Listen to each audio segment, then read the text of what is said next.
Shortly after my review of 8BitDo's latest offering for the Nintendo Switch, they reached out, shook my hand, and sent a little picnic basket full of goodies. Today we're going to be reviewing on a multitude of categories 8BitDo's offering for Xbox. It is a wired controller in the $45 price point. Now I will say this controller does nothing wrong and it's not a bad gamepad by any means, but competition is thick, and competitors in the entry wired Xbox segment are pulling out all the stops. Kick back, crack a beverage, wet your beak, and enjoy the most comprehensive review of this controller you'll find on YouTube. Let's get it. This is your controller captain. We've reached 6,900 feet. Go ahead and start flicking the sticks and mollywopping the back paddles. You don't like back paddles? How about those rear buttons? We've tested almost 100 custom and premium controllers and we're only at the beginning. You need a thumbstick guide or tutorial on how to overclock your controller? Check out the controller playlist. Bing bong. Controller captain out. A quick disclaimer for my audience, the Stallions and Stallionettes. This controller was sent for review, but this is going to be an honest, comprehensive review. I haven't been paid or told to say anything about it, so if there's any cons, shortcomings, or areas of improvement, you're going to hear about it. So these companies make better products over time. Packaging included accessories with the 8BitDo Ultimate wired controller for Xbox. Quite a mouthful. This is in pastel pink. I can't remember if that was by request or if 8BitDo just knows me that well. As this is a licensed Xbox product, or at least designed for Xbox, not first party or anything, it's obviously a third party company. It is going to have lime green branding around this bottom trim, as well as the stamp or sigil directly from Phil Spencer's desk. I'll keep her steady. If you wanted to pause the box to read some of the key features, you may do so now. You do have a clear wafer sticker that will need slashed and dashed to get into your controller. Okay, a flippity flap on top, a couple of doodads on the side, and then an inner box. Supremely basic or budget economy packaging, but that's to be expected with a $45 wired controller, and there's no issue with that whatsoever. By all means, cut costs on the packaging as long as the controller is safely packaged and not going to get damaged, and then pass that savings on to the consumer, the gamer, which 8BitDo definitely has here. We're talking about a $45 controller with some pretty sweet features.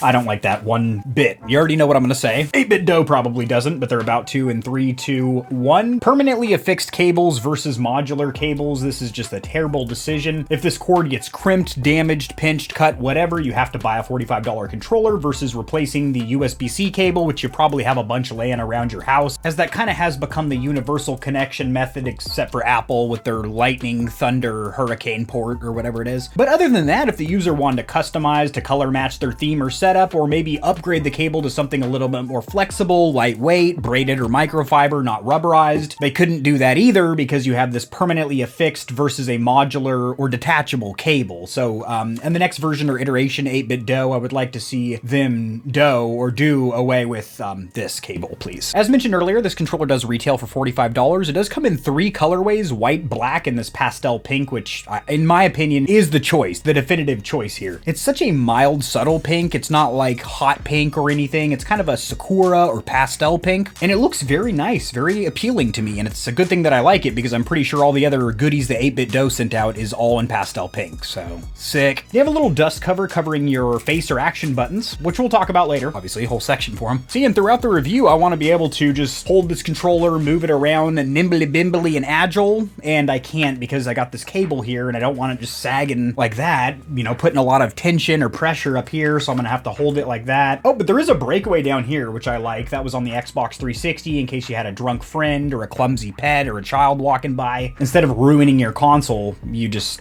break away your controller. Like me on the weekends, these just simply don't work most of the time. Oh, jeepers. And then you have your instruction manual, pamphlet, or brochure, which I'm not a fan of this form of delivery that opens up like Christopher Columbus's map.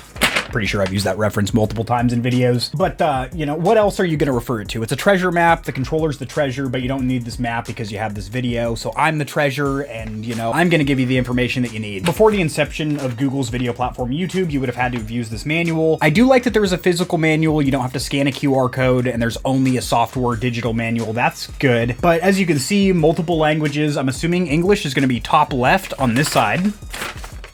So this is actually all you need to worry about instruction-wise right here. Now, by holding down this pixelated heart button as well as up and down in the D-pad, you can turn your headset volume up and down, and then left and right is going to be your game chat blend. So how loud your buddies are saying inappropriate things in Discord, whatever chat app you're using, Skype, Zoom, nobody uses those for gaming, and then the sound of you mollywopping your enemies. Now, an interesting feature, you can swap the functionality of buttons on this controller, but unfortunately you cannot map or bind the rear buttons outside of the Ultimate software. Now, luckily the Ultimate software is available on Windows 10 or 11, Mac, as well as Android and iPhone devices, but the fact you can't rebind the rear buttons on the fly directly from the controller is kind of, well, for lack of a better word, whack. It's a scientific term for it. Cosmetically, if I took her out on a first date, there most likely would be a second, but probably not a third or a fourth. I do absolutely love the pastel pink faceplate, however, even if you got the white or black version, you're still staring at these very cheap parts bin special face buttons. One thing this controller has going on in the cosmetics department, there is no exposed screws, whether those are T6s, T8s, or Phillips heads, like the PlayStation controllers, so your screws are going to be underneath these little side panels or plates that pop off, so that's nice, cosmetically handsome to not have exposed screws, but it's going to be a 2 out of 5 in the cosmetics or appearance department for me. She just doesn't really do it for me. Oh, you know what time it is. Camera angle change. Get it. As for the numbers, stats, or specs, if you want to know how chonky this controller is in the hand, the manufacturer's dimensions and weight, it's on screen right here. I don't know if I mentioned this earlier, I don't think I did, but there's also a Velcro tieback for the included cable, which is 3 meters. If you're not brushed up in your Call of Duty objectives, that's 9.8 feet. But there's a Velcro tieback. It's one of the ones that stays connected and doesn't pop off and slap you in the eye socket, so that's very nice. As for ergonomics and comfort of this controller, it does feel very, very reminiscent of the Nintendo Switch Pro controller, but it also has a little bit more width in the hand grips, which is reminiscent of an Xbox One and Series controller, so it's almost a hybrid, kind of if an Xbox and a Nintendo controller had a baby, this would be its botched creation. I'm not going to nurse it, but I will play with it. Can't believe I just said that. But the comfort is quite good, and that comes down to a couple of factors. First of all, the plastics that make contact with your hand, the surface area is actually pretty good. Also, there's this little bit of stippling on the plastics back here, no rubberized grips or anything. We're in the budget wired Xbox category here. But this is very nice, and it'll give you a little bit of grip even with your sweaty palms. Wait for the Buick to drive by. Hold on. Old Grandpappy Winston's going to get his medication. One day I'll be living rural out in the country, in the hills. You'll never find me. You'll never hear a goddamn noise in my videos either. Oh god, just to come back full loop and just bash this cable a little bit more. Not only is it permanently affixed, we covered that earlier, but then you got this little niblet here. I've always hated these. Massive plastic giblet here. No need for it. And for my hands, there really is no average hands, but I'm 5'11", and these are what my gangly little icebergs look like. Fits really good around the controller. Very comfortable. 4 out of 5. I personally haven't heard of any 8BitDo controllers prematurely biting the dust, but if that does happen, God forbid, you can enjoy free maintenance within 1 year. Now, it does not say it's going to replace your broken unit. It says enjoy free maintenance. So I'm assuming you have to mail in your broken unit, and they're going to attempt to fix it, but really behind the scenes, they're just going to chuck it out and send you a new one. Granted that you haven't done any illegal modifications, you haven't been watching a lot of Fast and the Furious movies, you don't have a spoiler on there, full body kit, and you're not running high boost or anything like that. For my non-car guys that are scratching their tuchus right now, basically you haven't disassembled the controller, hydro dipped it, done anything stupid like that we do on the channel a lot. Builds, custom builds. And if you have any non-quality related problems, which I hope that they can't deem any problem to be a non-quality related problem at their discretion, that would be a 30-day warranty after purchase. Wow, that'd be short. But regardless, just reading this page here, the whole vibes I'm gonna go ahead and give quality, control, reputation, and warranty a 2 out of 5. Repeat, a 2 out of a potential 5. If you are interested in one of these gamepads, where can you actually buy them? Well, on the landing page, it is going to direct you to Amazon. I do believe that is the preferred vendor from the actual manufacturer, 8BitDo, which isn't a bad thing because you will be getting prime 2-day shipping there, as well as the customer support, no questions asked refund policy, God forbid anything goes wrong with your controller, through Amazon. So you have that additional layer of customer support in case 8BitDo fails you, or you just don't want to deal with that whole refund process. You can just take it up with Amazon by applying for a refund. The D-pad is in line with all 8BitDo controllers, and luckily that is a good thing. It is a fantastic D-pad or set of direction buttons. It does have a fair bit of wiggle or play back and forth. However, you don't feel that when you're actually pressing it. It feels quite firm with a good resistance, and you do have that little ball or half dome, I should say, on the bottom of the D-pad, which gives it a very nice swivel point, making roll-offs a breeze. The D-pad looks decent, feels great, and in this price point is a joy. I'm going to give it a 4 out of 5. As for the face or action buttons, they are serviceable, they're usable. However, I don't find them very cosmetically appealing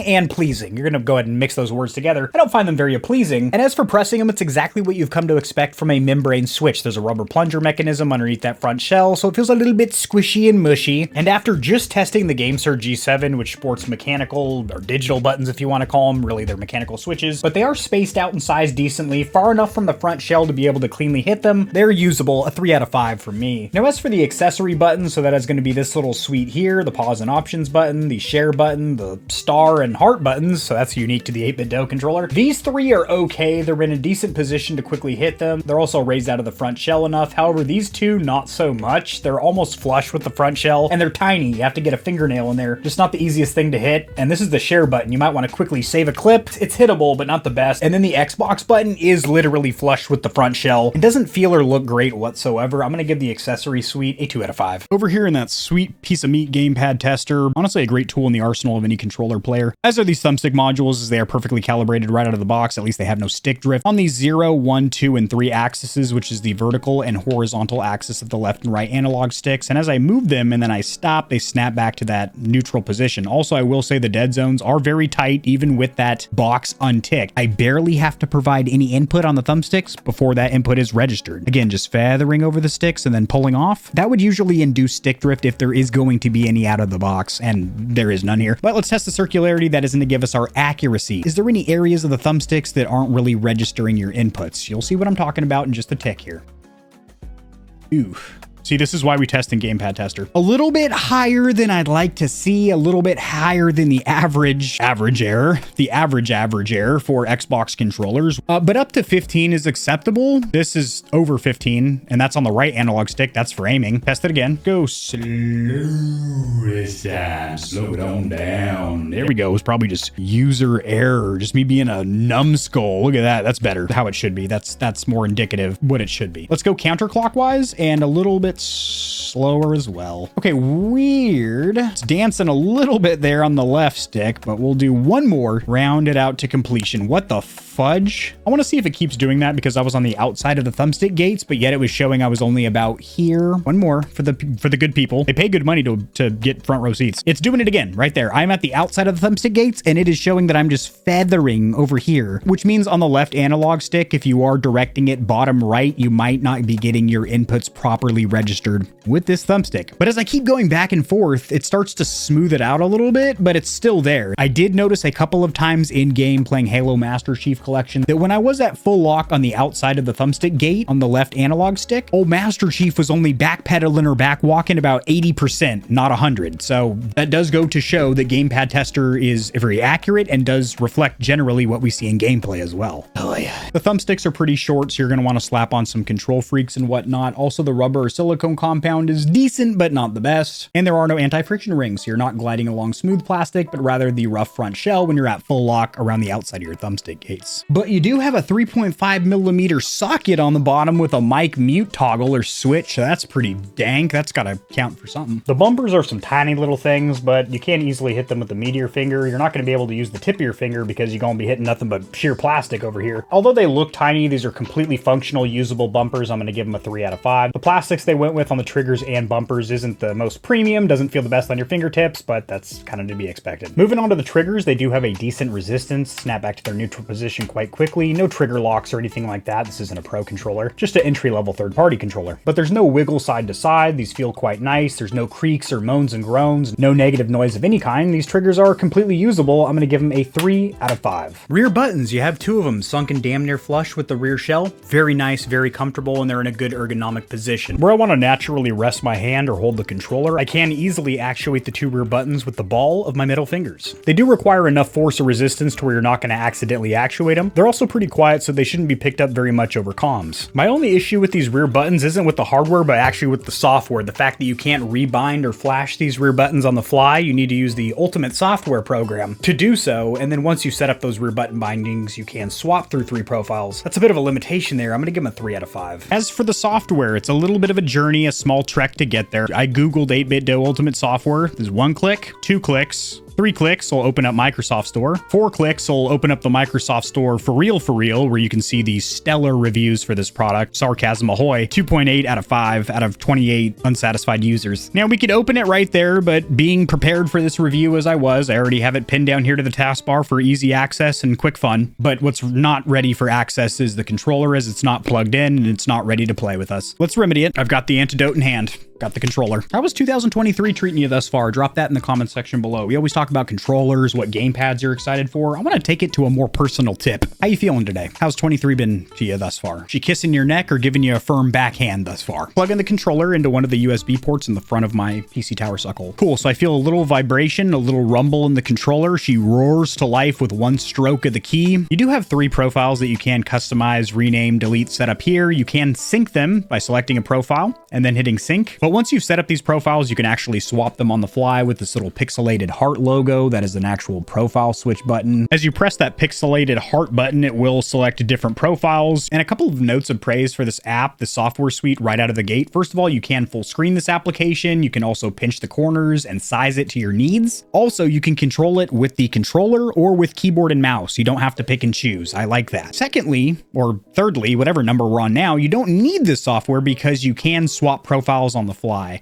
I guess you kind of need it because you need to set up the profiles, but once you have them set up, you could uninstall this application, delete it off your PC or phone, and then just swap through the profiles with that heart logo button. If you want to remap any of your buttons, you can do that here, and I do mean any of your buttons. You just click on it, you get a little pop-up. It is very fluid, very smooth. If you want to deactivate a button completely, I'm not really sure why you'd want to, but you can do that here by selecting null. As in, like the opinion of haters, it's null and void. It's just not applicable. Sticks over here, you guessed it, that's going to be your thumbsticks, your analog sticks, your joysticks. Another note of praise, this is reflected in real time as I'm moving around the joysticks. It's showing what I'm doing. Also, you can set up your minimum and maximum inputs for your analog stick. So if you're suffering from stick drift, you will bump up this number. And if you want to have the maximum input less, for example, you want to be sprinting full speed when moving your stick halfway, you would cut down your maximum ring right here. You can do that separated by the left or right stick. You could also invert them if you're a psychopath and swap them if you want to see the world burn. And we're going to play with this button, disable dead zone, but we did play with it previously with the 8BitDo controller that we reviewed, even though it's dangerous to do so a lot of the time, that it's going to behave the exact same with this gamepad, freaking the hell out. So don't tick this box. Triggers, again, very fluid. This is in real time as I'm squeezing the triggers with different amounts of force. It is showing that on screen, and you can also set up the minimum and maximum requirements or inputs. So this is a very fun and useful page. You can adjust the 4 vibration motors, 2 in the palms, 2 in the triggers. That is a bit of a selling feature in budget or entry-level controllers, which a lot of times only have the 2 rumble forces in the palm, skimping out on the ones in the triggers. But here you can actually test them, and depending on how hard you squeeze the triggers, that is how fast or aggressive the motors spool up, so you can test them. Another note, the bumpers is how you toggle between these sub-menus. If you don't want to use the mouse, obviously, to click on whatever you'd like. You cannot rename the profiles, so I'm going to have to dock it a couple of points for that. Now, your 2 back buttons or rear buttons are going to be P1 and P2, which are currently set to null out of the box. They are going to be deactivated, not usable, so we're going to go ahead and select A for the right button and B for the left button. Very common layout there, jump and crouch, slash slide usually. And then we're going to sync it to device. And that is now our profile 1 over here, which you can't rename. Or I'd be calling it Grandpappy Winston or old Kablam Blam or something like that. I'm going to give the software suite or application a 4.5 out of 5. It's great. Why not a perfect score? You can't rename your profiles. You thought I was kidding or being sarcastic? No, you got to add that in a patch or update, please. Well, if you've been around the channel a while, you already know about that secret little folder on my desktop, which is titled Controllers and has some fun stuff for us to do.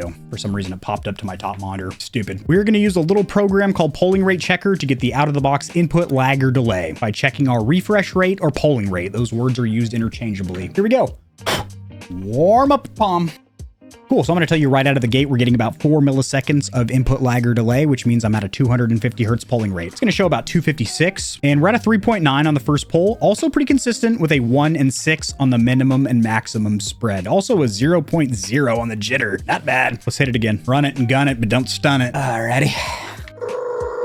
Awesome. Looking good, looking good. Also quite consistent. One more. Awesome. Proof is in the pudding there. Even tighter with a minimum of 2.8 and a maximum of 4.8. And again, the average, which is what most gamers actually give a damn about, 3.9 milliseconds. Very nice. And the polling rate is indeed 250 hertz. Let's see if she's susceptible to being overclocked. Probably not. It's an Xbox controller. It's going to be polling rate locked, even the wired ones, except for the Victrix Gambit and a couple others. To overclock, same folder, controllers, controller overclocking, driver, setup. And this is going to launch the Lord of Mice overclocking software. Coming over here, select Overclocked all. I know I'm just brushing over this extremely quickly. Nobody in their right mind can follow along, but I do have a tutorial that you can follow along with linked in the description below. Step-by-step guide how to overclock controllers. Doesn't matter. PlayStation, Xbox, Nintendo, maybe? You'd have to force compatibility with a program like Rewas to do that. We are recognized down here as an Xbox gaming device, X input compatible. It is not being filtered. Just to make sure this is the right device, I'm going to unplug it. Disappears, replug it. It'll reappear. That's how that works. Let's overclock it. Filter on device, install service, open that bad boy. Default, not a chance in hell. 1000, balls to the wall, install service, open that bad boy. Go ahead and unplug. It's wired, so you need to replug. Controller is now filtered, meaning overclocked, and it is now at a 1000 hertz polling rate, which should give you an estimated 1 milliseconds of input lag or delay, supposedly. Polling rate lock, so probably won't actually take effect. We'll see. Right now, I'm not going to keep you waiting. So that actually made it worse. We are going to test a 500 hertz polling rate because it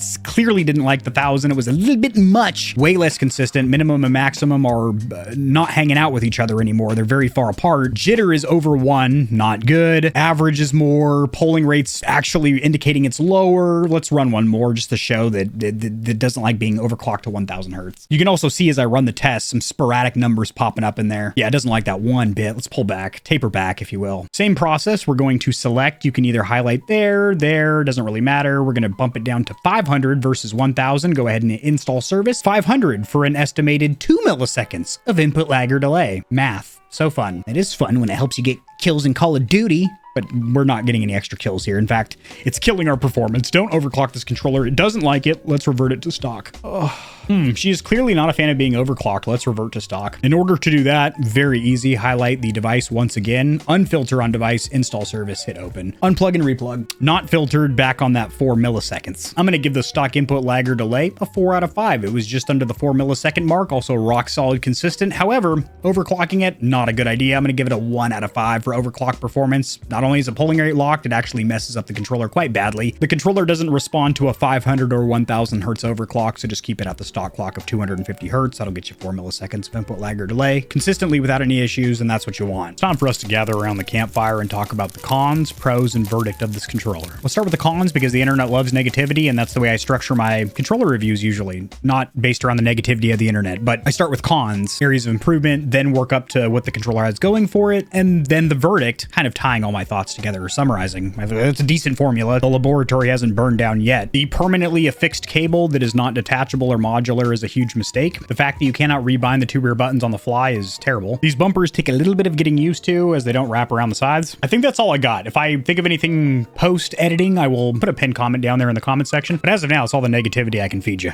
As for the pros, it is a very comfortable controller. This ergonomic shape is incredibly comfortable. However, that's not unique to this controller. The G7 I tested recently, as well as another controller I just can't think of the name of right now, share the same exact dimensions or shell design. So the ergonomics, the feeling is going to be the same. But this is a very comfortable controller. Next up, the 2 rear buttons are very good. They're comfortable, easy to hit. I like them. I just don't like that I can't rebind them on the fly. And the last pro, the software suite is actually good. You don't really need it. Well, actually, you technically do to set up profiles the first time. But after that initial setup, you could uninstall it or delete it off your phone, computer, and then just swap between your 3 profiles. But it is a very good software suite. I actually enjoyed it quite a bit. So rolling right into the verdict, unfortunately, the market, well, actually, fortunately for us, the consumer, but unfortunately for 8BitDo in this case, this particular controller segment being the budget or entry-level wired Xbox controller in that $40 to $60 price point. And there is so many great options available in that price point. There's also a lot of shitters on Amazon, a lot of generic, brandless, nameless, and unfortunately just thrown together, no quality controllers in this segment, but this isn't one of them because competition is so rich and there are so many other options in this particular price point that all do something else a little bit more special than this controller. For example, the GameSir G7, you can remap the rear buttons on the fly and it has mechanical face buttons. The Nacon Mini has a unique small shape and comes with built-in Dolby Atmos support. The Turtle Beach Recon and Reactor have an audio control module and rubberized grips. The PowerA Spectra has a ton of unique designs or themes, as well as an audio control block. The PowerA Enhanced has RGB or LED lights, a soft touch rubberized faceplate, and I think even trigger stops. And those are all priced identically, oftentimes cheaper because they've been out longer, so they're on sale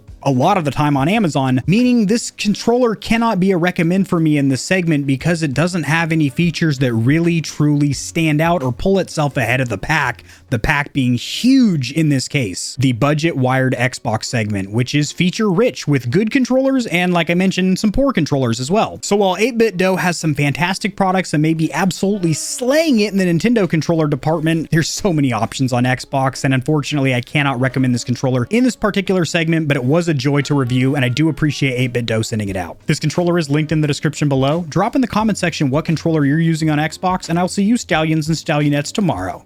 Peace. If you enjoyed the video, liking it helps it to get seen by more gamers. This information will reach and assist them as well, which in turn helps me grow this little channel, which I do greatly appreciate. Subscribe for more content like this. I cover news in the gaming community and industry, tutorials helping you get set up streaming and YouTubing, as well as honest gaming product reviews, keyboards, mice, headsets, controllers, mics, chairs, etc. There are some hefty exclusive discount codes found only in the description of my videos and only for the audience here at Gamer Heaven. I have links to all my other platforms and socials in the description below. To get in touch with myself and the Stallions and Stallionettes of Gamer Heaven, join the community Discord, and check me out at twitch.tv where I go live every other leap year on a blue moon if it falls into an odd calendar number, and my pH balance is on point. Just kidding, starting June I'm going to be live streaming a lot. Thanks for watching. This has been AK40 Kevin hosting Gamer Heaven, and I'll see you tomorrow because I upload daily, all the time, 60% of the time, sometimes, most of the time. Peace.